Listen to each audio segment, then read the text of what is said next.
আমার বাড়ি থেকে বের হয়ে যায়। ফেল করা ছেলের আমার বাড়িতে কোনো জায়গা নেই। মা রাতে মোরগ রান্না করে তো মুখে রুচি নাই। তোর মোড়ক খাই বের করতেছি, বাড়ি থেকে বের হয়ে যা। তোর যদি শরম লজ্জা থাকে আমার বাড়িতে আর কোনোদিন আসবি না। আমার শরম লজ্জা নাই। তুই ফেল করছিস, আমি পাড়াতে মুখ দেখাতে পারছি না। আপনি মুখ দেখাতে পারছেন না মানে আপনার মুখে আবার কি হয়েছে? আমার মুখে কি হয়েছে তুই জানিস না? আব্বা এই ছোটখাটো বিষয়ে ঝামেলা করা কেমন দেখায় না? বাপ বেটা এখন যদি ঝামেলা করি মানুষ তো হাসাহাসি করবে। আপনি মাকে মুরগির মাংসটা রান্না করতে বলেন, রাতে খাওয়া দাওয়া করবো। তোর কি শরম লজ্জা কিছুই নাই? না।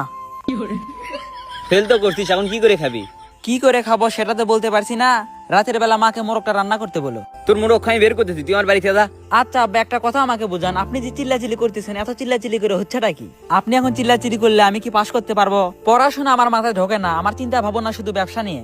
আমি ফেল করছি, আপনি চিল্লাচিল্লি করতেছেন। আমার কই মাছের জিউ দেখে আমি এখনো কিছু করতেছি না। অনেকজনের জিউ কিন্তু পুঁটি মাছের মতো, তাদেরকে যদি এরকম করে বলে তারা কিন্তু আত্মহত্যা করবে। তুই কি আমাকে পাগল পাইছিস? কি দেখি বোঝা যায় এখান থেকে। বিস্কুট খাবেন যা নাকি? এখান থেকে।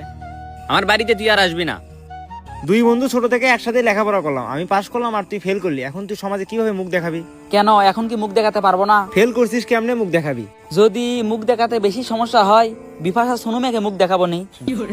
তুই কি আমার সাথে ফাজলামো করতেছিস? ফাজলামো কেন করবো? তাহলে বলতেছিস বিপাশা সুনুমেকে মুখ দেখাবি? তুই যে আমাকে বললি কেমনে মুখ দেখাবো, তার জন্যই তো আমি বললাম। আমি তো পাশ করলাম, এখন ঢাকায় যাবো পড়াশোনা করতে। তুই গ্রামে থেকে কি করবি?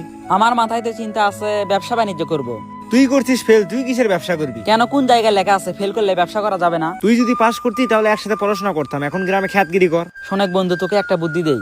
তুই এদিকে কোনো একটা কলেজে ভর্তি হয়ে যা, দুই বন্ধু মিলে ব্যবসা শুরু করি। তুই করছিস ফেল আর আমি তোর সাথে ব্যবসা করব? তোর সাথে ব্যবসা করলে ব্যবসায় কোনো উন্নতি হবে? তুই একটা কাজ কর, মেকানিকের দোকান দে। আমি তো চাকরি করব, তখন দামি দামি ঘড়ি কিনবো। ঘড়ি নষ্ট হলে তোর কাছে ঠিক করতে নিয়ে আসবো, তোকে একটা ভালো অ্যামাউন্ট দিয়ে দিব। অপমান করছিস না, কর, তুই এখন সময়। অপমান কই করলাম? যা সত্যি তাই তো বললাম। পড়াশোনা করলেই যে ভালো পজিশনে যাওয়া যায়, তুই কি আমাকে গ্যারান্টি দিতে পারবি? ফেল করছি তাতে কি হয়েছে, গ্রামে থেকেও ভালো কিছু করা যায়। তোর সাথে থাকলে আমার দিন চলবে না, তুই গ্রামে খ্যাতগিরি কর।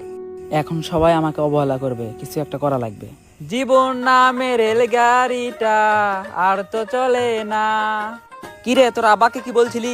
না রে বলিনি, তুই কি বলছিস? আমি দাঁতের উপরে দাঁত দিয়ে বলে দিছি। আমি সিদ্ধান্ত নিছি, আমি আব্বাকে বলে দেবো আমি পাশ করছি। তা কেন বলবি? আমি যদি আব্বাকে বলি আমি ফেল করছি, তাহলে সমাজের কাছে আব্বার মান সম্মান কিছুই থাকবে না। শোনেক, মিথ্যা জগৎ থেকে বের হয়ে আয়। তুই যদি তোর আব্বাকে এখন বলিস আমি পাশ করছি, তোর আব্বা আরো 10 জনকে বলবে। যেদিনে সত্যটা প্রকাশ পাবে সেদিন কি করবি?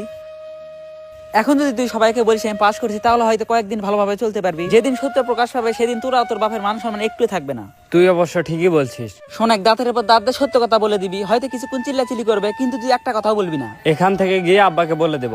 এখন সমাজে কেমনি চলাফেরা করবি? সমাজের মানুষ তো অনেক কথাই বলবে। এই সমাজের মানুষের মতো যদি চলতে চাস না, তাহলে কিন্তু জীবন চলবে না। আজকে যদি ভালো কাজ করিস তাহলে ভালো বলবে, খারাপ কাজ করলে খারাপ বলবে। আমরা যে ফেল করছি এটা মাথায় রাখলে চলবে না, সামনে ভালো কি করবে সেটা নিয়ে আমাদের